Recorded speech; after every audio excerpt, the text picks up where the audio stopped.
obviously back-to-back losses never feel good, but where is kind of the mindset of your defense right now? Where's kind of the focus? Next game. Lately here in Vegas, 3rd and 19, rising is right on target.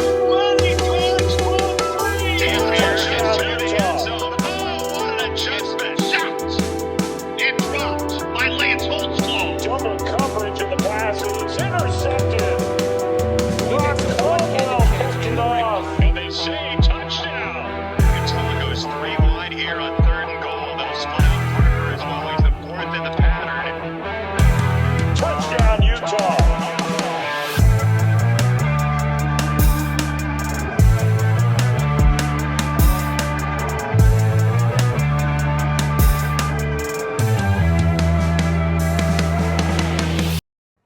All right, everybody, welcome to the show. Welcome to episode 3, the Sam LeSueur show. Sorry, it's been a minute since the last episode, but it's okay because, you know, when you wait, good things come, and we have a good thing coming this episode. We have the Batman, the Dark Knight, Kenneth Goobie Scott on the pod today. How you doing, bro? Man, I'm doing solid, man. Can't complain.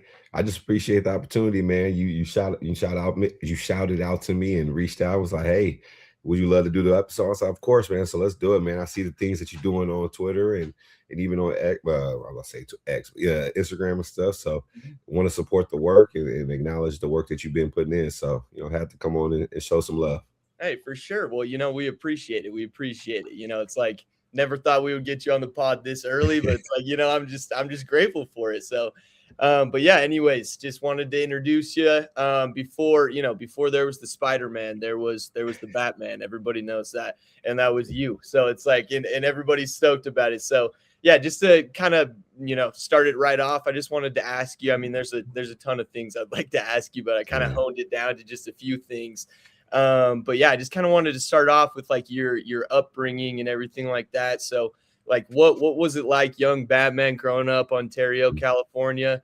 Just kind of, what was that like in your experiences? Because I know you got a lot of unique experiences. So yeah, early on, it came from humble beginnings. Early on, it was just, for the first part of my life, it was a lot of supportive network that I had, like in the community with like my grandmother and my auntie, because my mom was in and out of the hospital because she was dealing with an illness. And so for the first part of my life, I was born in Texas, Galveston, Texas, but raised in Houston, Texas. Only reason why I was born in Galveston because my mom had complications with her pregnancy, so they had to ship her out to Galveston, which is about an hour away. But I was born and raised in Houston, Texas for the first couple of years of my life. And my auntie and my grandmother was the main source that was helping with that caring. And then when I was about maybe 4 or 5 years old, my mom decided that it was time for us to branch out and get out on our own. So we moved to California with my aunt and uncle, and I was living with my cousins. And that was kind of like the first time that I had my cousins to me at that time was like my brothers and sisters, like my cousin Casey, my cousin Cameron. And so it was a good family atmosphere for the little while until we was able to get on our feet. And then me and my mom moved to a place by ourselves in Rialto, California. And then we stayed there for a little bit, for a lot of it actually. And so it was just me and my mom just going through it. And I learned a lot because I had to stay home at a young age. I don't even know if I was supposed to be staying home at a young age because I couldn't go to the dialysis unit with her anymore because they said I was too young to sit in the lobby and just wait for her. So she had to make a decision of just me staying at home by myself when I was like 6, 7 years old. And just had to kind of grow up faster. Just had to take care of myself because my mom would spend like maybe 5 hours, 6 hours on the dialysis unit. And so going on, my mom and my pops, my mom ended up marrying my stepfather, who I call Pops. And that kind of changed the trajectory in my life in regards to my mindset on sports. I was the type of kid that was like clung to my mother. I didn't want to go outside and stuff like that. And my pops like actually pushed me to go outside. He'd be like, hey, look, you ain't coming in the house until the street lights come on type thing. Like you better either sit on this porch or something. But he always pushed me to go outside and play with the kids that was out here there in the neighborhood. And so, I credit to him to that, to make me not only get more exposure, but just outside of my element. I was uncomfortable doing that, but he pushed me to do that. And then ultimately, he's the one that gave me that drive and that motivation to want to play and get into sports. And so for me, basketball was everything. I wanted to go to the NBA. Obviously I played football too, but basketball was the main thing that I wanted to do. And so when I got to be a freshman in high school, I had kind of like a choice to make. Like, hey, you 6'3", 6'2", 6'3", you about 180 right now, as you know, going into your high school. You can be a really great football player because you're going to have the size and stuff like that. That's already naturally like what the league and everybody else wants, or you can just be this basketball player that may not have the longevity of a future type thing. So I just have to make a decision like, shoot, I'm 6'2", the position I'm playing, the people in the NFL is my size, or I'm 6'2", I play the post in basketball to where I don't have no upside or no future. So which one do you want to do? So I ended up instilling going play football. And so that's what, gratefully, that happened. And I had a great career in high school. I think I was 4-star. When they had rivals.com, they had me at number 34 ranked. I remember my first offer being the University of Tennessee, coming after my sophomore year. Then I had like Michigan State and etc. I was getting a lot of noise because I was on ESPN Top 150 when I was a sophomore. And so I was generating a lot of buzz, which was great. And then what was I gonna say? And then that's when, you know, my junior year, I committed to Utah. It was around the time when they beat Alabama in the Sugar Bowl, and I was hearing rumblings of, you know, oh, the Pac-12 this, Pac-12 that. I was like, oh, Pac-12, what? This is gonna be cool. Then spread offense at that time, the possibility of coming in playing as a freshman.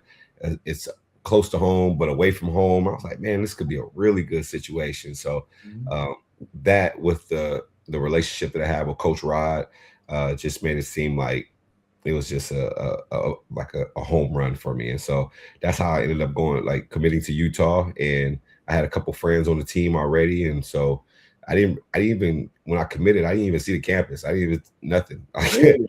I just committed because, you know, people on the team, the coaching staff, and the system seemed like it was going to be great for me, like moving forward. So that was the craziest part. But I'm grateful, man. It was a good job.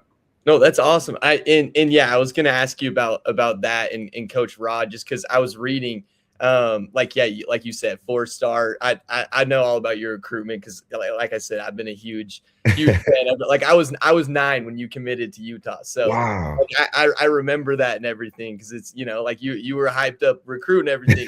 You know, rivals. I'm on the computer, I'm looking up recruits and stuff, But yeah, so anyways, I was just wanted to kind of ask about why you went to Utah. So I read something about, I remember when you committed, about like your mom was like a little iffy about you coming to Utah, and also was like a little concerned that like Coach Rod would like accept a commitment from like such a young kid out of like as a junior or something. So like if you want to talk like a little bit about, like what, because obviously like Tennessee, everything, Utah.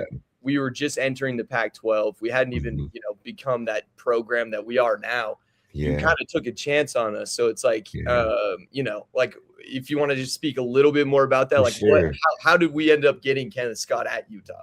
Yeah, you know, it's crazy because during that time, like, man, earlier, like my recruitment, I was a USC guy. Like I wanted to go to USC. I went to USC everything. They would invite me to practices. I'll be at practice with Coach Carroll and all those receivers. And like back when they had Patrick Turner and all those guys. And so, you know, I was like, man, and nobody else mattered but USC. And then my stepfather, which I call Pops, man, and he told me, because a lot of people were slow playing me as far as like giving me offers, because they were hearing all of the interviews I was saying, even when I didn't have an offer from USC, that I was like, hey, if USC offered me, I'm committing on the spot. And so everybody else was like, well, why would I waste a scholarship on this guy if he's saying if USC offers him? Plus, he's in USC's backyard. He goes to USC. It's inevitable that they're going to his games. Like it's inevitable that they're gonna like make this happen. And so, but you know, my turning point came when Pete Carroll was leaving. I really, you know, and that's when Lane Kiffin coming in. I didn't really know too much about Lane Kiffin, but when Pete Carroll left, you know, for me, it kind of changed the way I thought about like USC. because I really love Pete Carroll, being with him at practice. But as far as Utah, man, the skepticism came from my mom when because once she was sick, so she was like, man, I don't want you going too far away from me because I still want to be able to go to games because she wasn't able to go like fly on the planes because the blood clots that was in her neck, her legs, her arms, it would like flare up and things of that nature, and she would have to drive, and so it was tough for her to travel back and forth. So that was one hesitation. The second hesitation was because in my neighborhood it was just all minorities. It was just like Blacks and Mexicans, and so for her, she was nervous because I never was exposed to anything out of our culture, and so she didn't want it to be like a culture shock to me and be like, something happening because I'm not used to that, and so so that was another one. And yeah, so that's the mama's fear for those are the two biggest reasons. Like, man, I just don't want you go somewhere and you're not like comfortable and things of that nature. But my stepfather was like, well, my pops, he was like, nah, he's good. Like, Utah is a great place, got a great system, great players, great coaches. They're going to take care of him. And this is going to be the opportunity for him to learn something new and also stand on his own too and get under the mommy's bird nest type thing. And so although I took a chance on Utah took a chance on me too, because out of high school, my GPA was super low. It's not that I was failing classes, but I had at that time when I was committing, I had like a 2.1 GPA. So I was kind of like on the fringe. And then also I had this crazy injury in high school that a lot of people kind of was like, looked at me as a super red flag. So in high school, I had a stress fracture on my tibia. And it came from me running track. And so like I have flat feet. And so like as I'm running, like the pounding makes me get a stress fractures on my tibia. And so like going into my senior year, I had to wear shin guards on my Really?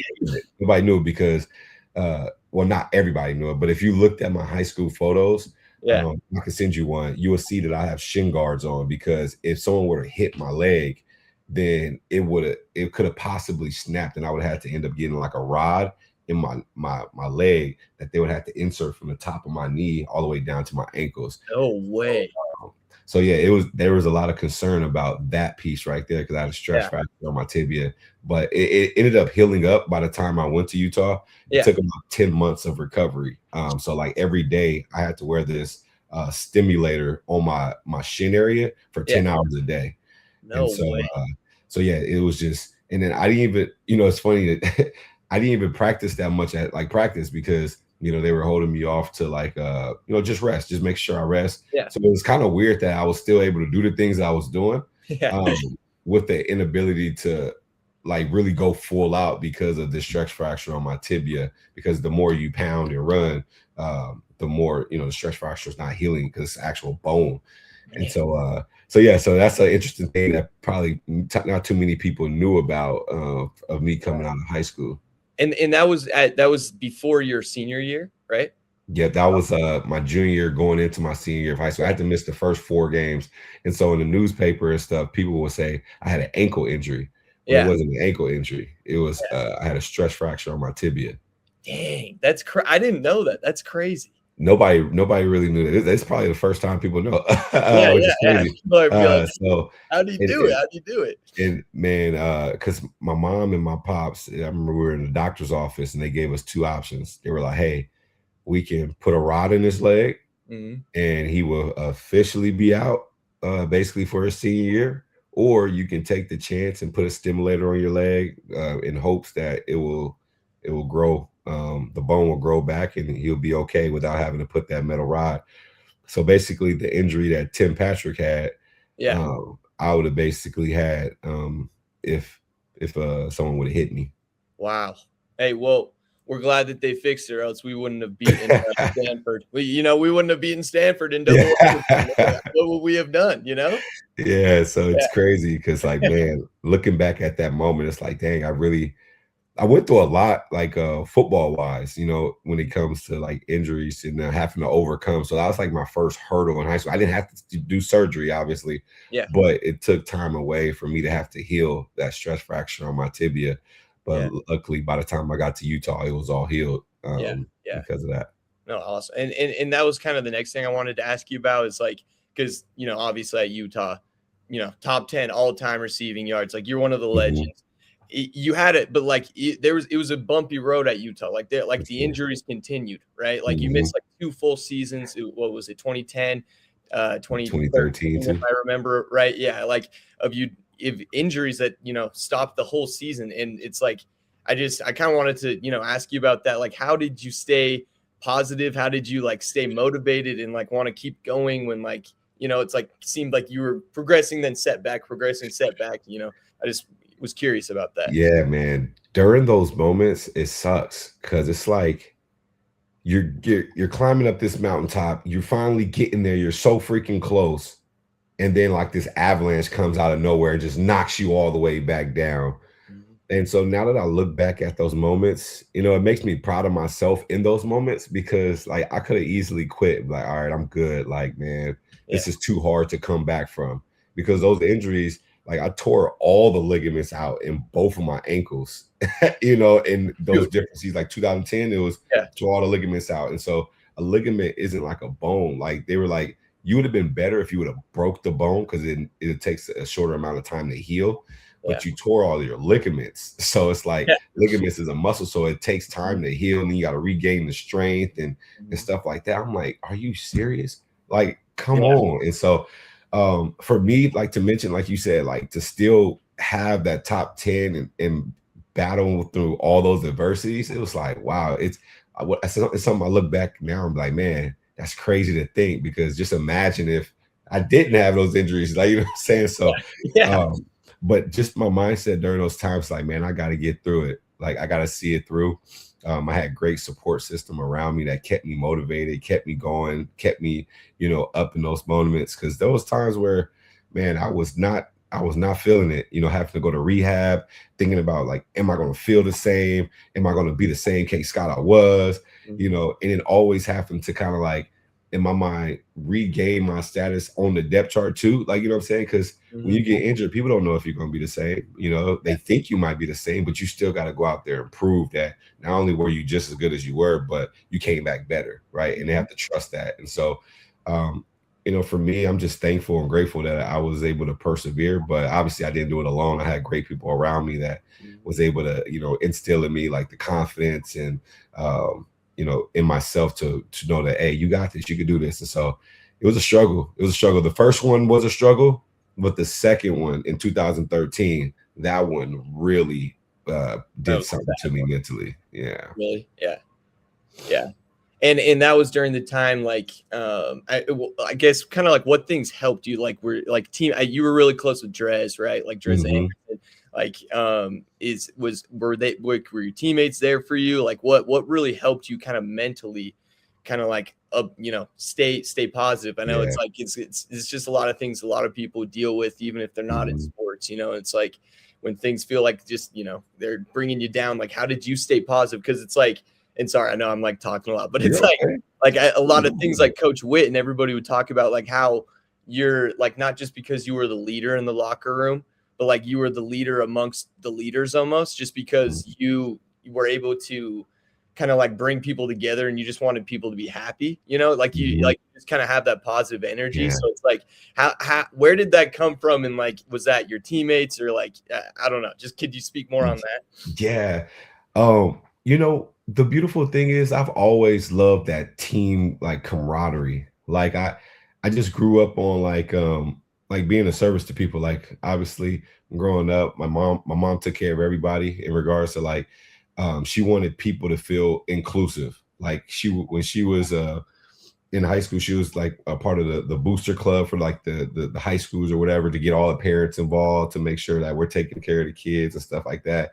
And then my mom and my godmom, like they would take care of other kids as if they were their own. And so I naturally kind of have that feeling. For me, it's like, so when I get on the team, like, I just don't want you to know that I'm just your teammate. I want you to know that I'm your brother. Like, if you're going through something, let me know. I'm gonna help you get through it. And so it comes with like you wanting to understand who your teammates are, what's their background, how'd they grow up, what triggers them. It's because, you know, when in times of need that you're gonna need it, then they're gonna be there for you. And so I think that just builds something bigger, not just only on the field, but off the field. like I still talk to a lot of the guys, like Travis, Trez, like AD, Quinn Pajola, Javante, those are my guys just because, the love that we have from, when we played the sports. But I took pride in that. Like I wanted to know every single teammate, not the ones that were just playing, but from the walk-ons all the way up. I want to know everybody. And tell me something about you. Let's talk, man. I'm your brother. I'm your teammate. I don't care if you're playing or not. Like we all in this together. We're on one team. And so that came in from, just my upbringing of like always wanting people to be inclusive and feel a part of something. And they definitely helped me out. One thing I love about Drez that I was telling my wife about this. One thing I loved about Drez is that he was able to have this gift of making people have fun. Like for me, sometimes I could take things a bit serious, but Drez was the person that was like the glue of like making sure people had a good time. Like, man, let's have fun with this. So if we out here, we're gonna have fun with this, man. We're gonna laugh. We're gonna get the job done, but we're gonna laugh. We're gonna have fun. Like this is gonna be good. Like, and so I pride that into Drez because like him, Reggie Dunn, D. Chris is hilarious. Luke Matthews. So like all these people, man, they just make sure you love the game and have fun because running gasser suck. Like all those things suck. Like trust me, they are not fun, but they made it fun because they laugh and like, hey, bro, let's get through it. Like, it's gonna be bad, but hey, as long as we have fun with each other, we're gonna get out. We're gonna get through this. And so that's one thing I commend my guys on, like all my boys, especially the receiver group, because that's the people I spent the most time with. They the ones that helped me out in those dark times, sending me funny memes and group chats and all that type of stuff. Tim Patrick, hilarious. Andrew Santiago, hilarious. Like all those guys, Griff McNabb from when I was younger. So it's cool. And sorry to keep babbling on, but that's what we love. But early, I looked at my career as far as like the eras of the receiver groups I was a part of. Yeah, like the 2010 year, back when it was Shaky Smithson, Devontae Christopher, Jeremy Brooks. Me and Drez was the young guys, in there, and so we're having like, okay, kind of like soak in the stuff. And then 2011 came, and we had like Mo Lee, my guy Dexter Ransom, who's like my big bro, who helped me out tremendously, on and off the field, just from a mindset standpoint. And then still have a D. Chris, Luke, Drez, Reggie, and then 2012 year. That's when kind of like. I feel like the 2012 year, not saying it was like my favorite or best group, but it was kind of like my favorite best group because it was like, it's like, okay, now I'm in the mode of like playing, like and making plays, but I'm also still that young guy. So it's like the best of both worlds. Like, so that was probably the most fun, cohesive group we had because I'm like, I'm playing, I'm making plays, but I'm also like a part of a group that's funny. So it was a good mesh. And then obviously as you get older, you have to become like that. Not that stern leader, but like you have to be like that model. Like you got to show the others how to move. And so, looking back at the eras of like the receiver groups, it's pretty cool to see like, man, how everyone band together, how each group had a certain like theme around them. So I loved every bit of it. Oh, I love that. That's awesome. And that made me, I just realized so did Britton Covey come in as a fresh when you were a senior, right? Yep. Britton Covey, man. Yeah, how was that? How was that with little freshman Britton Covey? We're a big time leader to him. So, dude, Britton Covey is an amazing dude, man, on and off the field. I still remember like because every year we try to do something with the receivers to where like we go on like a trip just by ourselves just to get to know each other. And it was the first time that we were able to like actually like see the Covey's house, you know what I'm saying? Yeah. That was amazing. Like it was so cool. All the receivers, we were at his house because he got like a full football field in his backyard. He got a full basketball court. He got a big old tree house that's like as big as some people's houses. In the home, it was like an elevator and had like a half court basketball court in there. It was the most amazing time. And it gave me so much respect for Covey because like he has all this stuff, right? All this material things, but you would have never known because of how humble he is and how respectful he is to people and the type of person that he is. And that's what I love Cubby so much, is because like it doesn't matter what he has materialistically, he's going to treat you with love, respect, admiration, and going to make you feel like you're that guy with all that material stuff. And so that's one thing I loved about Cubby. And he worked as if he didn't have anything. Like that boy will work hard. And so you know, he's just a stud. He's a stud all around. Oh, that's awesome. Yeah. No, I wanted to ask you about him, but yeah, it's just funny because that's just that his freshman year is like so ingrained in my mind. You know, like you guys got up to number 3, like when you got, you know, like you beat Oregon, when you just wiped the floor with Oregon. And then you guys were number 3, and then, you know, like it was, and then the USC game and everything. It's just I was just, you know, going through everything in my mind yesterday, just remembering it. So, but yeah.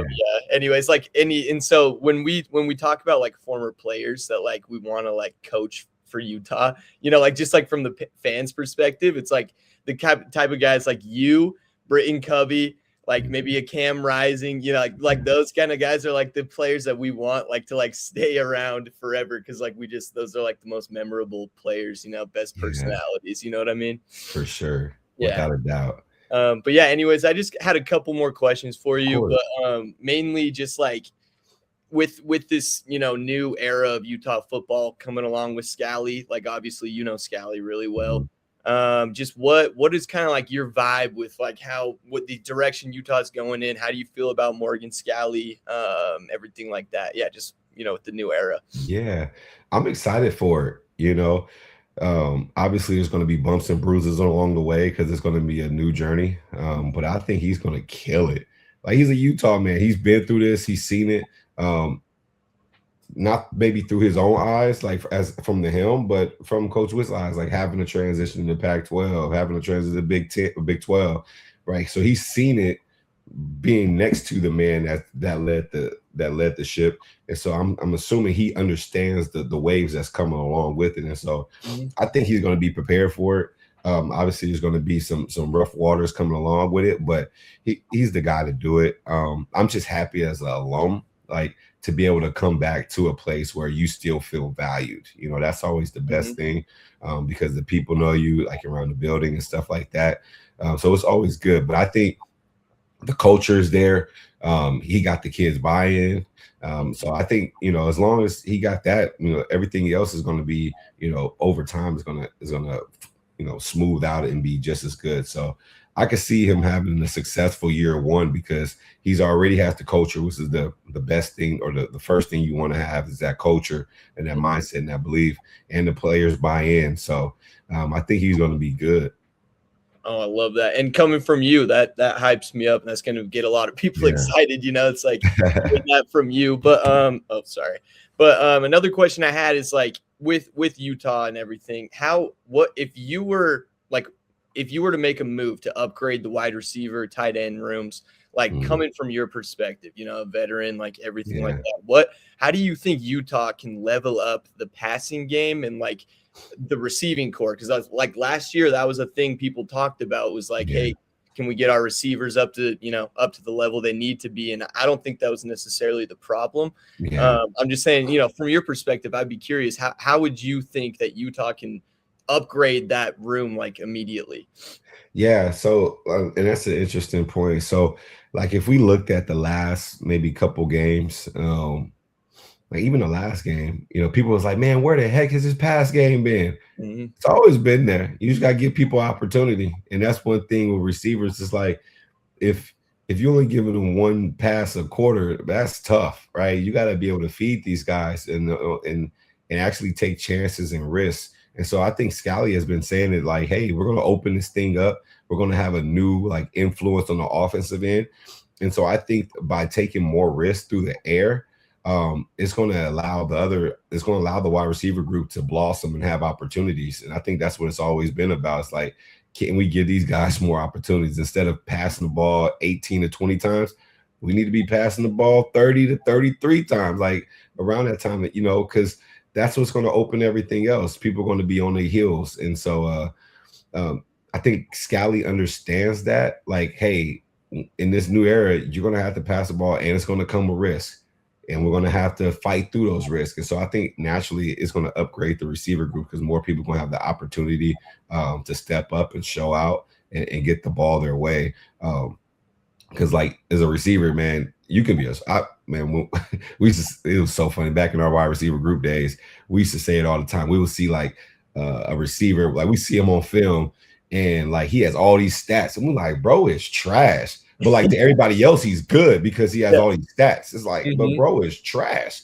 Yeah. And it's such a crazy dichotomy because it's like because he's getting the ball a lot, he's getting more exposure. And we used to be like, man, that's crazy. Like, but I think it just comes with the name of the game at receiver. Like AJ Brown. I mean, AJ Brown is a phenomenal receiver, but if you don't pass him the ball, I mean, he's useless. And so I think that kind of goes with our wide receiver group in regards to like if you don't give these guys the ball, I mean, they're going to be useless because they're not getting what they deserve. That's like only giving Wayshawn Parker 10 attempts a game, like at running back. He's not going to really have the effect that he could possibly have. So I say that to say like Coach Scalley, I think with his understanding in his mind, and honestly, we've kind of struggled with teams that pass the ball a lot, like Baylor. They was torching us up a little bit, so throwing the ball in the air, obviously it's going to come with risk. So we're going to have to balance it out with obviously the run game. But I think he knows that we're going to have to throw the ball in the air. And with that, the receiver group, especially this first year, I think we're going to be able to shine more than what we have in previous years because he's going to tell them like, hey, go ahead, do your thing. But hey, I trust in our defense. We're going to get it taken care of. That's just what comes with it, right? The risk of doing a passing ball is going to be this, but we're going to make sure our defense is prepared. They're going to be on the field probably much longer, but I'm going to make sure we have these guys prepared. And I think we're going to see that shift this year is like us throwing the ball more out in the perimeter. I love hearing that. That gets me excited. That gets me very excited. Yeah, you're excited too. You're like, I'm excited to watch it. I guess one thing I would say is like kind of you were alluding to is like, would you say, and nothing against Coach Witt at all? Like, right. Like we love Coach Witt, legend. But would you say that like Scalley is maybe a little bit more like inclined to like take risks and like maybe like kind of be more innovative as far as that goes, like with the passing game? Like, because that's kind of the vibe I get, but I like would be curious to hear what you would say. Yeah, no, I totally think that's spot on. And then Coach Scalley, I said it too. He's a little bit more innovative. I mean, even with his defensive stuff, man, the guy takes risk. Like on the defense, it's crazy. On defense, we are not scared to take risks. Like we take risk on defense. And so like with him and having that mind of taking risk, he's going to translate that to the offensive end and like allow his coordinators and the people to do their job of, hey, I like to take risk on defense, and you see how dominant my defense is. Feel free to do what you got to do. Take those risks. Obviously, understand what the risk can do, but take those risks, and so that we can be better prepared. But I think if you look at Jason Beck last game, Jason Beck last game, they didn't care about no risk. They went out there and lit it up, like what I'm saying. It was amazing. It went crazy. Yeah. And so I just think that Coach Scalley has said it, in the publicly, like he's more innovative, or he's an innovative mind. He's a risk taker, and so I think that's valid of what you said. Like he's more innovative. He's hip to what is coming into this new era. He's seen the offenses that is giving him troubles, right? What I'm saying, and it's challenging. And so I think that he's gonna be like, all right, let's do it. So I'm excited for it. No, I'm excited too, and like you said, you reaffirming that is just going to get everybody more excited too. So, you know what I mean? Fun. But yeah, I think good things ahead. Just one other thing I was curious to ask you about is just like, if you were a recruit right now, like obviously you were a highly wanted, like highly touted recruit back in the day. With this, new era, NIL, everything like that, how would that have affected like your decision? Where like, would you still go to Utah now? And then also, what would your advice be to like the young guys that are like being recruited to Utah? Because like I talk a lot with like recruits that are like considering going to Utah and stuff like that. And like, just because I'm interested to like hear the process and like the visits and everything. So like, what would you say to them as far as like, advice goes to kind of stay focused in this era? And then also, so I kind of asked you a multiple No, points. you're okay. And also, how would you have tackled all this if this was like going down now for you? Yeah, this landscape has changed a lot. And it's quite different. And the thing about it is, I would say it's situational too, because like you have some kids who, are coming from lower socioeconomic backgrounds, and all they can see is the short term. Like, man, I got this boatload of money that's available to me.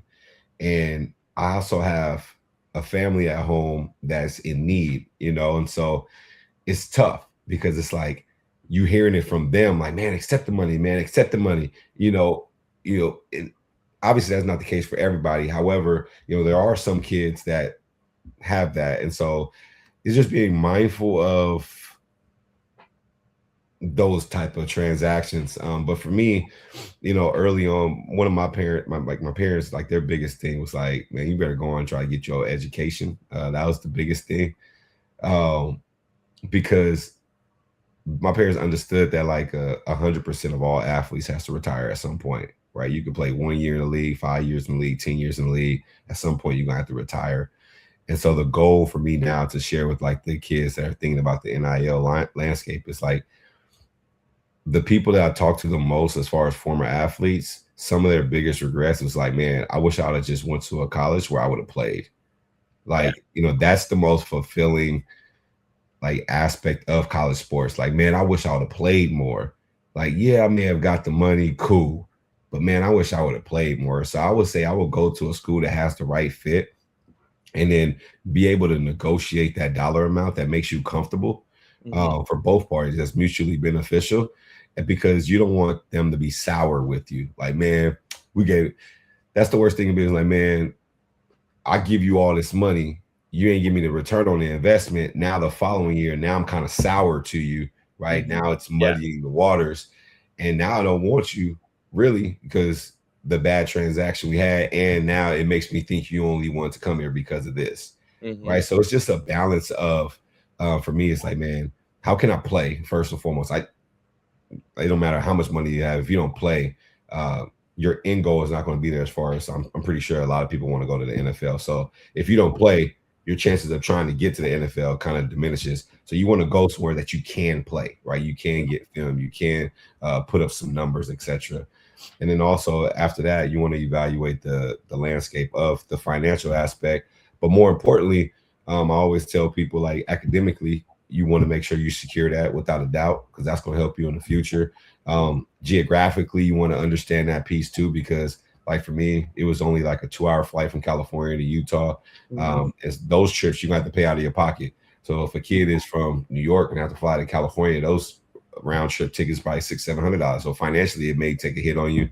And then socially, like as far as does this city or community gravitate to who I am, as a person? Like, am I the person that's going to be in a big city like Houston or LA, or do I want to be a person that's in a smaller market like a Salt Lake City, right? And so one of the other layers I think about now, it's just these thoughts are coming to my head, is how do you want to be remembered after you leave college, right? Yeah, you could be remembered as the person who came in, was just one of those other numbers, but do you want to leave college as people be like, man, 10-15 years from now, people remember you like, man, that was that kid. I still remember this moment, this, that, and the third. And that's why I love the process of me being able to go to Utah, because obviously we don't have no professional sports teams. We don't have football team, professional football team. Yeah. It's more of it's a city, but it has like a college town feel to it. And like you mentioned, you were 9 years old when I committed, and you're how old? 20? I'm 20. I'm about to turn 25. About to be 25. Yeah. It's 16 years later, and we're having this conversation. And so that's what I want kids to think about, is the longevity of it. It's like, yeah, I can go to these big markets, but like, say for instance, if I went to a USC, I'll just be another USC receiver that probably people don't remember. But like, if you go to a team that has a smaller market, like like Giannis with Milwaukee, right? People gonna remember Giannis forever. You know what I'm saying? And so it's just understanding those landscapes. I know I was talking a little bit, but for NIL, just make sure you know those core things. The main thing is you getting on that field playing, because the more value you show on that field, obviously the back end is going to come. People are going to want to pay for your services or enhance it. And the beautiful thing is now you're marketable. I think Devin Dampier is doing a phenomenal job. Like he stayed put, which is the smartest thing he could have done. Stayed put here. And now his brand is just going to grow. Ficklin, phenomenal.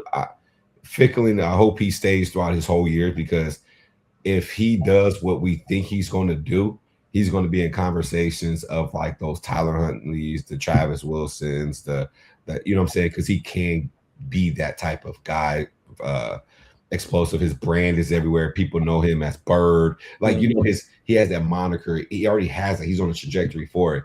I just hope that good people are in this corner and don't make it all about the finance and the back end. Yeah. Like, keep the main thing. As you keep building your brand, as you keep playing, as you keep winning, those are naturally going to come. So, but yeah. Oh, awesome. And like what you were saying about like your advice to recruits, like I wish we could just like clip that and like send it to every recruit. This is the mindset you need to have, you know? And it's like, so I just appreciate that and everything. But yeah, and I've been asking you a ton of questions. Like I know You're okay. Sorry, bro, but it's I just had a couple more I wanted to ask you, but mainly this stuff kind of goes, you know, past football. I just have been like, I've followed your stuff for a while and everything. And like a lot of the stuff that you do, you know, like you speak and you talk to people, and like you put a big emphasis on helping people that are down, you know? And I've gravitated toward that. And like, I mean, there's a ton that you do. Like you're a professor at Rice right now too. So it's like you're the jack of all trades, you know? you do everything. So, but I guess kind of my question would be is like, where did you find the motive? Like, where did that why come from? And like, where, like, I mean, you do so much good. So like, what's the motivation behind that, I guess? And do you want to speak a little bit about it? Yeah, the good comes from it is because people did that for me. Growing up, when I first got into football, I remember going to my big cousin's football practice. We played for the North San Bernardino Cowboys, and I was just on the sideline with my uncle, you know, catching the football while my cousin was playing practice. And then I remember after practice, me and my uncle continued playing football or tossing the football back and forth. And the coaches, my cousin's coaches, was looking at me like, man, who is this kid, you know, catching the ball like this, you know? And they went to my uncle and they asked him, like, does he play anywhere, blah, blah. And my uncle was like, no, he doesn't play anywhere right now. His mom can't afford it, right, for me to play sports. And so the coaches, you know, they went away from me, so they won't let me hear the conversation. But they came back and basically offered to, you know, pay for me to play, right, to get into sports. And so if it weren't for people like that doing that for me, I probably would have never been able to do the things that I was able to do. And then even in high school or travel ball, like in basketball for AAU, my mom couldn't afford AAU. And so I used to have to stay with other families in order to play like our games and stuff like that. So people took me in, and so I can live with them to be able to play AAU basketball, because my mom couldn't do the traveling back and forth. It was tough, like as far as gas and all this stuff. And then when I got into high school, my god family, like my godmother, you know, they basically took me in regards to like after practice, I'll go to their house and we would eat, because I went to school in Ontario, but I still lived in Rialto, California, which is about 45 minutes away.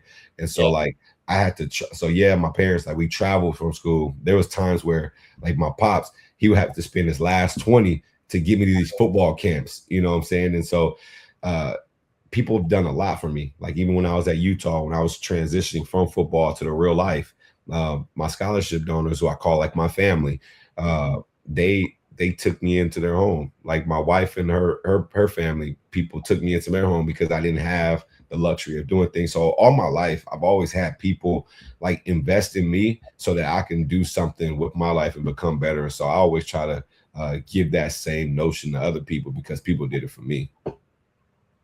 I love that. That's awesome. Yeah, I mean, it's like, I just wanted to ask you a little bit about that, just because it's like, you can tell that it's like you have like that motivation from somewhere. It's like you and you want to like kind of spread that to everybody, and I think that's awesome. But and then last thing is just Also, you're a rapper, bro. Like, let's not forget that. Let's not forget you were a rapper. Like, dude, I was on the sidelines when you rapped in 2022. At halftime, I was literally standing. You walked past me. You probably don't.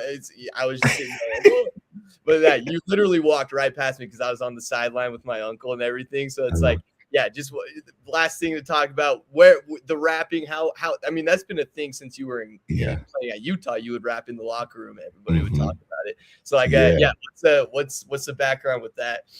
Yeah, ever since I was a kid, I was always into writing for some reason. My mom, when I was younger, I used to write poetry in the beginning, like when I was like younger, but the poetry was really to like put into letters and like give to girls or whatever when I was younger. But I always use it as like an escape. Like my mom used to be like, man, if you can't talk out your feelings, would be just go ahead and put it in your music, just write it out. And so that's what I did. And I just used that growing up. Like my songs are more so about like those moments of what I'm going through at that time. And I just put it on, put it on paper and then record it or whatever. But it's been something for me, like ever since I was a kid, just as an expressional tool for me to reflect, to share what I'm going through instead of talking to people. So that's one thing that I utilize with music. And that was amazing that I was able to, have that halftime show. You think that those things can't happen for you. It's like, dang, like I really performed at a halftime show. That was my song with the band, with all these people. Like, it's just mind-boggling to me. And then it was like in partnership with Little Caesars. It was like, man, like there's some things you think that you can never do or never can happen to you, and they actually happen. And you're just always thankful, but it's always the people that are around you that kind of make those things happen. And so, but yeah, it still like pinch me moments. Like, dang, I can't even believe that happened. But that kind of goes to show, like, shoot, you can do all things, you know what I'm saying? And as long as you put your mind to it and create a structured plan and connect with the right people, you can get things done. And so, music has taken me places and opened up doors I never thought it would be, which is pretty cool. So I can't blame it. No, that's awesome. No, yeah, I was just curious about that, just because it's like, so many things I wanted to ask you. I hope it wasn't like I was just like piling. You can ask me anything. You're good. You can ask me anything. Anyways, no, for real, dude. Thank you so much for coming on the show. Like, honestly, like I said, it's the 3rd episode ever. Never would have thought that we'd get you on the show. I never even thought I'd have you on the show, let alone episode, you know what I mean? We're here. Yeah, but yeah, dude, just thank you so much. I appreciate it, for real. Man, well, shoot, man, let me ask you a question then, man. I know this is your show, but man, talk about how you got into being in the media. Like, what was your thought process? Why'd you want to get into media? Yeah, no, I mean, just, for me, I've been a huge, like, University of Utah is like everything to me. I love it. My family's gone there, generations on generations. And I really just love, I just love the Utes a ton. So I just really wanted to get involved. And I was lucky enough to like make relationships with a couple, media people, Alex Markham, Steve Bartle, a couple different guys that I was able to meet.